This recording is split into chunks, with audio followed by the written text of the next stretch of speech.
Olá, muito bom dia. Chegamos a mais um Driver de Mercado, edição semanal, com uma informação pontual. Acabou de sair a divulgação do IPCA 15, Índice de Preço ao Consumidor. E qual foi a movimentação dos juros e do câmbio diante da divulgação? Bom, o dado ele veio abaixo do esperado, isso é bom, né? Porque é uma redução de pressão inflacionária que provocou no primeiro momento uma redução da curva de juros. Toda vez que isso acontece, a gente entende que a precificação de risco ela teve uma redução, pelo menos no primeiro momento, quando saiu a notícia. Bom, diante desse contexto, qual é a lógica de todo esse game de juros e a moeda que acaba sendo precificada pelos juros? Se eu tenho muitos problemas, eu tenho uma maior pedida por prêmio, ok? E diante disso tudo, o custo de oportunidade ele fica mais caro. Nesse cenário, o real brasileiro, a moeda, ela se desvaloriza e as taxas sobem. Se eu tenho menos problemas, eu tenho um menor custo, né, operacional, um menor pedido de prêmios, e diante desse cenário, o real se valoriza e as taxas caem. Beleza? Então, a gente, no primeiro momento, foi o que a gente presenciou. O dólar spot ele fez uma mínima de R$ 5,44 no primeiro momento e minutos depois ele voltou a subir. Vamos analisar o mercado lá fora, como está o comportamento do dólar no mercado internacional. O que a gente enxergou?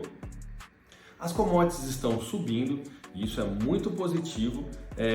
O motivo das commodities estarem subindo é que o mercado está trabalhando com uma melhora na expectativa de demanda de commodities. Aí a maior compradora do mundo, que é a China, ela teve uma notícia ontem de estímulo, né, do governo chinês, corte de juros e outros estímulos que fazem com que o mercado tenha uma expectativa no aumento dessa procura por commodities. Isso fortalece economias emergentes e moedas emergentes, como o Brasil e o real brasileiro, respectivamente. E também no Japão, o PMI, que é o índice de atividade, eles vieram fracos. Isso pressiona o BOJ, o Banco Central japonês, a cortar, melhor dizendo, as suas taxas de juros por lá. Então, esse contexto global, quando a gente analisa, a gente vislumbra, a gente enxerga o enfraquecimento do dólar numa leitura semanal. Beleza? Ok. Mas o que está acontecendo aqui hoje? O dólar ele está subindo. Falando agora do cenário local, paridade dólar por real brasileiro, a principal paridade, como que o mercado está se comportando? Bom, tocou em 5,44 e agora já está em R$ 5,49. Aparentemente, mesmo com o índice inflacionário mais fraco, a mão estrangeira continua pedindo um maior prêmio para manter o seu capital aqui no Brasil, entendendo que o risco ainda continua muito alto. Essa precificação de risco, ela se dá quando o mercado analisa a inflação, o fiscal e o cenário internacional. Se eu tenho um cenário internacional de enfraquecimento do dólar, tá, e uma inflação em redução, o que está pegando aqui no meio do caminho?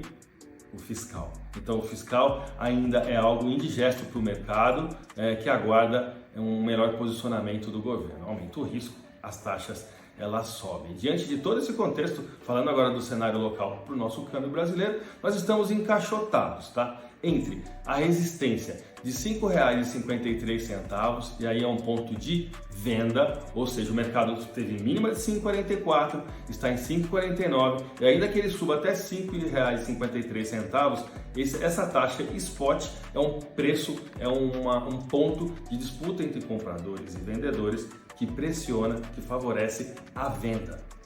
Beleza? Mas eu disse que o câmbio, a paridade, ele está encaixotada. Resistência de 5,53, ponto de venda. Suporte, R$ 5,40. É o principal suporte no tempo gráfico de 60 minutos. E nesse tempo gráfico, nós temos um ponto de compra. Se tocar em 5,40, chamada de compra. Esse é o contexto dentro da paridade dólar-real, nosso cenário aqui local. Ok? Espero que os nossos conteúdos ajudem você na sua tomada de decisão. Eu fico por aqui desejando um dia maravilhoso a todos vocês, ótimos negócios e até a próxima.